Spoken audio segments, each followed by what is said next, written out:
Hi guys! Tayo mag-unboxing ngayon. Ako'y nag-order sa Temu. Pero tignan natin kung ano yon. Kala mo kung ano lang. Ito yon mga guys. Tignan natin ang ating nabili sa Temu. Ayan. So basang-basa siya. From the rain. Ay, ang hirap naman. Ayan. Kuting-ting lang ba? Kuting-ting lang. Puting-ting. Ayan. So, mayroon tayong binili lang na LED na, ayan, dancing ball. Ayan siya ang ating nabili. Ayan, mga guys. Ayan, nagbibigay pala. Ayan. So, dito lang siya, guys. Isasaksak mo lang siya. Ayan, USB na rin siya. USB port na rin siya. Isasaksak mo lang siya. Ayan. Medyo, ganito lang pala siya. Akala ko sira kasi merong awang siya. So, hindi pala. Ayan. Tingnan natin kung, ay, wala siyang saksakan. Mamaya ko na lang ite-testing. Okay? So, ito lang yung ating nabili. Mag-ilaw-ilaw siya. Isaksak lang siya.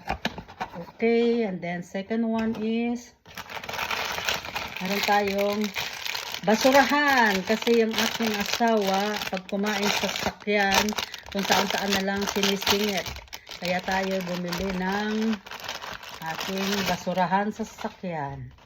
Ayan, ayan siya, ayan, bin, ayan, may car bin siya, car bin siya, ayan, ito po siya.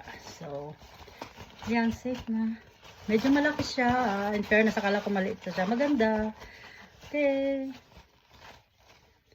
Ayan po. In-order lang natin sa Temu. Ayan, meron din siyang para dumikit. Igagano mo lang siya para hindi siya Or, pwede mo siyang isabit. Ayan. Para hindi na kung saan-saan tinatapon ang kanyang balat ng candy. Ayan. Tsaka kung ano man yun. Yung mga saging-saging niya. Ayan. So, thank you for watching. So, ito na. Tsaka, ito. Ito lang ang nabili ko. So, 9 ano lang siya. Bali, dalawa to is lang, $9. So, parang pumapatak siya na $9 times 4 is 360 pesos tong dalawang to. Yes, 360 pesos. Yeah. So, pwede na. Worth it naman. Kasi, 900 ay kasi siya, may kasamang tax na, pero kung walang kasamang tax, mura lang kasi magkano lang yung tax din. So siguro mga nasa 200 plus lang tong dalawa. Okay, gusto kong isample pero wala na, saka na lang ang video. Okay, thank you for watching. Bye.